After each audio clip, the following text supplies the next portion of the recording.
Selamat datang di channel Simar Imam. Sembari mendengarkan tinggalkan like dan komentarnya bosku. Jangan lupa pasang headset kalian. Siapkan kopi dan camilan. Lupakan kenangan tentang mantan. Mari kita dengarkan sambil rebahan. Kembalinya Sang Raja. Bab 159. Melihat Su Chen tidak menunjukkan penyesalan, Wang Mingming memegangi dahinya yang kesakitan, menunjukkan ekspresi patah hati. Tuan Wang, ada apa denganmu? Hou Kai bertanya. Mengapa? Wang Mingming menghela nafas dan berkata. Anda tidak tahu apa-apa. Saya mendengar beberapa hari yang lalu bahwa Xing Yusan mempekerjakan seorang atlet tingkat nasional untuk menjadi pelatihnya. Dikatakan bahwa orang tersebut bahkan memenangkan medali emas Olimpiade, dan selama ini, tingkat kompetitifnya telah meningkat. Ditingkatkan. Dengan peningkatan pesatnya, dengan kekuatannya saat ini, tidak ada yang bisa menjadi lawannya kecuali dia adalah atlet top dunia, apalagi orang awam seperti Su Chen. Mendengar ini, para penonton kembali terdiam. Bahkan Wang Mingming mengatakan ini, jadi Su Chen pasti akan kalah. Apalagi jika Su Chen kalah, itu sama saja dengan kehilangan wajah seluruh sekolah menengah No. 1 Linyang. Apa yang harus dilakukan sekarang? Saat semua orang khawatir, Xing Yusan membuka posturnya. Mungkin, mendekati, mempercepat. Xing Yusan memegang lembing dan bergerak sekaligus, sempurna hingga ekstrim. Sama sekali tidak kalah dengan para atlet kelas dunia itu. Jika dia tidak berada di sisi yang berlawanan, bahkan Wang Mingming pun akan bertepuk tangan untuknya. Melihat seberapa jauh lembing itu terbang di udara, wajah Wang Mingming berubah menjadi hijau. Ini semua tentang memecahkan rekor. 83 meter. Ketika seseorang melaporkan hasil Xing Yusan, Wang Mingming hampir jatuh ke tanah. Sial, rekor nasionalnya hanya 81 meter, namun ia justru melemparkan jarak 83 meter. Ini bukan lelucon. Bahkan aku tidak bisa mengalahkannya. Terlebih lagi, itu Su Chen. Setelah melihat hasil Xing Yusan, Bai Jingchu meletakkan tangannya di dada dan berkata kepada Su Chen dengan marah. Su Chen, aku lupa memberitahumu bahwa dalam olahraga lembing, rekor Tiongkok kita hanya 81 meter, dan Xing Yusan dengan santai melempar 83 meter. Apakah menurut Anda ada kebutuhan untuk membandingkan? Jika kamu menurutiku sekarang, maka aku akan mengakhiri pertaruhan di antara kamu. Pergi, menjauhlah dariku, bisik Su Chen. Gulungan. Awalnya, Bai Jingchu tidak bereaksi. Dia tidak pernah menyangka dia akan berani berbicara dengannya seperti ini. Su Chen, menurutku kamu sedang mencari kematian. Bai Jingchu sangat marah dan berkata dengan gigi terkatup, tunggu saja sampai kamu berlutut dan minta maaf padaku. Su Chen tidak memperhatikan Bai Jingchu, tetapi mengambil lembing yang tertancap di tanah, merasakan beban di atasnya, dan bersiap untuk membuangnya. Su Chen, apakah kamu akan mengusirnya begitu saja? Wang Mingming bertanya tanpa sadar. Lalu bagaimana cara membuangnya? Mendengar ini, para siswa olahraga yang berdiri di samping merasa kedinginan. Jika Anda bahkan tidak mengetahui gerakan paling dasar dalam melempar lembing, ini bukan apa-apa. Su Chen, kamu dengar guru mengatakan bahwa lempar lembing adalah olahraga yang memperhatikan keterampilan. Kamu harus memulai dari pendekatannya terlebih dahulu, kemudian menggunakan kakimu untuk mengerahkan tenaga, lalu menggunakan kekuatan pinggang dan perutmu. Titik petik 2. Oke, tidak perlu bicara omong kosong, itu hanya lembing, tidak perlu terlalu memperhatikannya. Ini. Wang Mingming terdiam. Haha, Su Chen, ini pertama kalinya aku melihat seseorang yang sesombong kamu. Suara, wus. Sebelum Xing Yusan selesai berbicara, Su Chen langsung melempar lembing. Semua orang terkejut. Karena setelah lembing terlepas dari tangan Su Chen, ia seperti peluncur roket, dan kecepatannya tidak terbayangkan. Dan tidak ada busur sama sekali, ia hanya terbang lurus ke depan. Halo. 150 meter jauhnya, lembing yang melaju kencang menembus tembok kampus. Dan membuat lubang besar di dalamnya. Diam. Melihat adegan ini, seluruh penonton terdiam. Orang-orang itu sangat ketakutan hingga mereka bahkan tidak berani bernapas. Bahkan dinding beton bertulang pun tertembus.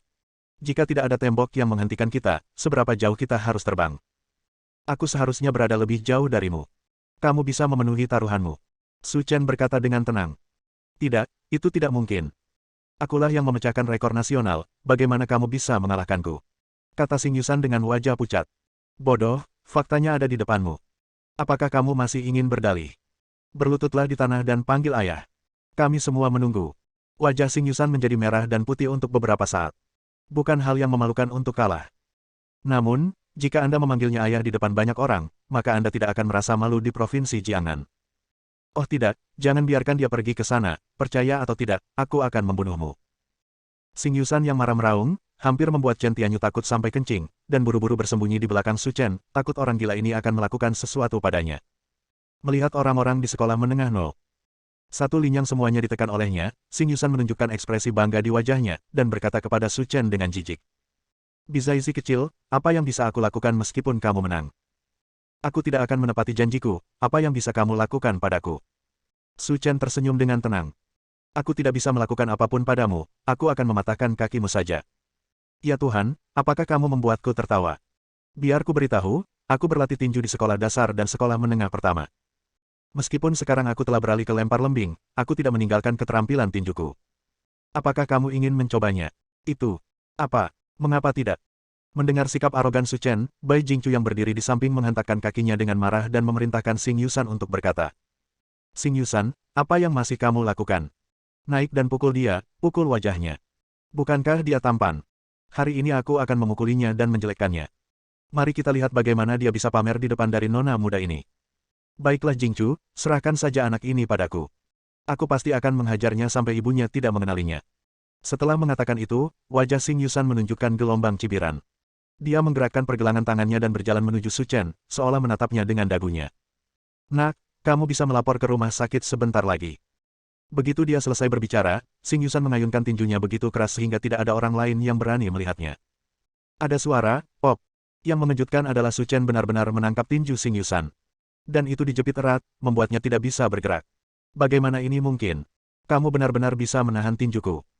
Merasakan kekuatan datang dari tangan Su Chen, Xing Yusan menyeringai kesakitan dan tidak bisa melarikan diri apapun yang terjadi. Terlalu lemah. Apa katamu? Suara, klik. Su Chen tidak memberi kesempatan kepada Xing Yusan untuk bereaksi, dan langsung mematahkan pergelangan tangannya tanpa menunjukkan belas kasihan. Ah! Xing Yusan menjerit dan hampir pingsan. Tapi serangan Su Chen masih jauh dari selesai. Segera, Su Chen menarik Xing Yusan, menjambak rambutnya, berlutut dengan keras, dan menendang wajahnya. Bab 160. Suara, klik. Lutut Su Chen menendang wajah Xing Yusan, dan wajahnya langsung penyok. Ekspresinya sangat tragis hingga dia pingsan. Xing Yusan, yang beratnya hampir 300 kg, jatuh ke tanah dan pingsan. Xing Yusan dihancurkan olehmu. Setelah mengajari pecundang ini, kamu akan menjadi yang berikutnya. Su Chen berjalan selangkah demi selangkah dan berkata. Su Chen, kamu tidak bisa datang. Bai Jingchu berkata dengan gemetar, aku tahu aku salah. Tolong lepaskan aku. Aku tahu aku tidak layak untukmu. Aku tidak akan pernah menyebutkan membiarkanmu menjadi pacarku lagi. Chen Tianyu, yang berdiri di samping, mengerutkan bibirnya. Faktanya, dia tidak mengerti apa yang dipikirkan Su Chen. Di seluruh provinsi Jiangnan, penampilan Bai Jingchu pasti berada di peringkat 5 besar. Sekarang orang-orang menawarkannya ke depan pintunya, dan Su Chen bahkan tidak menginginkannya. Saudara Chen. Saat Su Chen hendak memberi pelajaran pada Bai Jingchu, sebuah suara manis tiba-tiba datang dari gerbang sekolah, menarik perhatian semua orang. Saya melihat Lin Ruohan mengenakan gaun bermotif bunga hijau muda dengan sandal stiletto Dior hitam di bawahnya, perlahan berjalan menuju Su Chen. Saat mereka melihat Lin Ruohan, semua pria di taman bermain tercengang, menatap lurus ke arah Lin Ruohan, bahkan kehilangan kemampuan berpikir. Dia berjalan ke arahnya, seolah-olah dia memancarkan cahaya berkilauan yang membuat orang bahkan lupa untuk bernapas. Ya Tuhan, siapa wanita ini? Dia sangat cantik. Kemunculan Lin Ruohan tidak hanya membuat orang-orang itu kehilangan kemampuan berpikir, bahkan Bai Jingchu pun tercengang. Bagaimana bisa ada wanita cantik di dunia ini? Melihat Lin Ruohan, Bai Jingchu tiba-tiba merasa malu pada dirinya sendiri. Pantas saja Su Chen meremehkan dirinya sendiri, ternyata itu karena dia. Kenapa kamu masih di sini? Su Chen bertanya ketika dia melihat Lin Ruohan. Bukankah kamu bilang kita akan pergi berbelanja bersama di malam hari? Kebetulan perusahaan sedang tidak sibuk, jadi aku datang menjemputmu. Setelah mengatakan itu, Lin Ruohan melihat Xing Yusan terbaring di tanah dan tanpa sadar mundur 2 langkah. Saudara Chen, apa yang terjadi?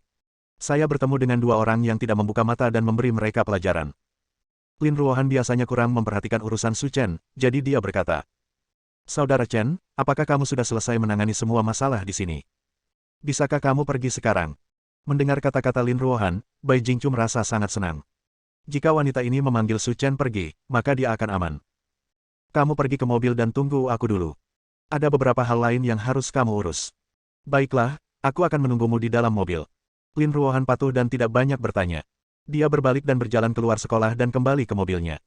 Melihat kepergian Lin Ruohan, suasana hati Bai Jingchu turun ke bawah, dan wajahnya menjadi pucat, seperti orang mati. Suara, celepuk. Terlepas dari citranya, Bai Jingchu berlutut di hadapan Su Chen dan memohon belas kasihan. Su Chen, aku mengerti, tolong jangan berdebat denganku. Pergilah. Setelah mendengar ini, Bai Jingchu berkata seolah-olah dia telah diberikan amnesti. Ya, aku akan keluar dari sini dan tidak akan mengganggumu lagi. Meski aku kehilangan muka, itu masih lebih baik daripada diberi pelajaran olehnya.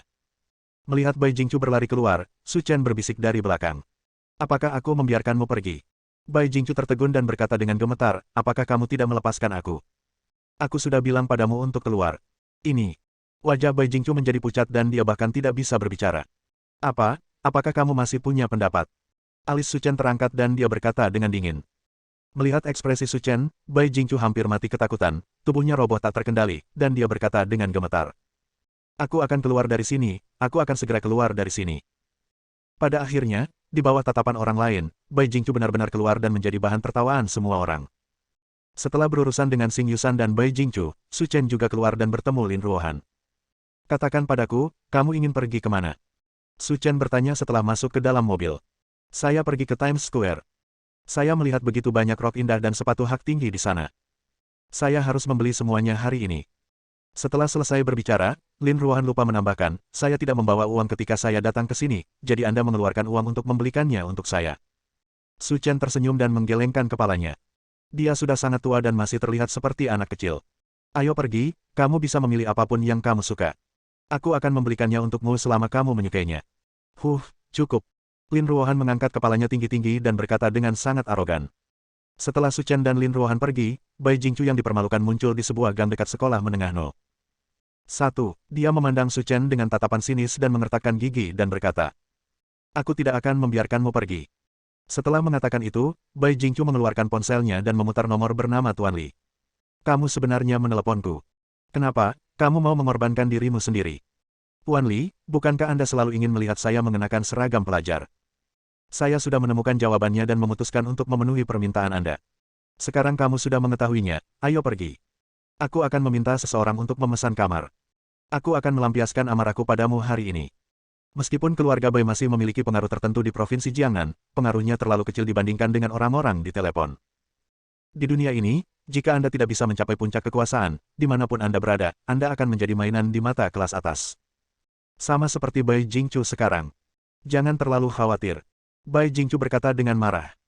Jika Tuan Li ingin melihat seseorang mengenakan seragam pelajar, maka Anda harus membantu mereka. Jika Anda berjanji kepada saya, maka mereka akan mendatangi Anda dengan seragam pelajar. Anda dapat melakukan apapun yang Anda inginkan. Haha, datanglah kepadaku sekarang. Aku hanya akan membantumu dengan hal kecil ini.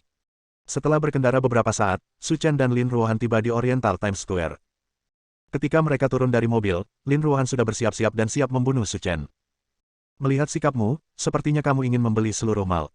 Saya punya rencana ini. Lin Ruohan tidak sopan dan berkata, kita sudah bertahun-tahun tidak bertemu, saya ingin mengambil kesempatan ini agar Anda membayar kembali semua hutang Anda kepada saya. Melihat Lin Ruohan berjalan di depannya dengan sangat tenang, dia seperti mendapat permen lollipop ketika dia masih kecil.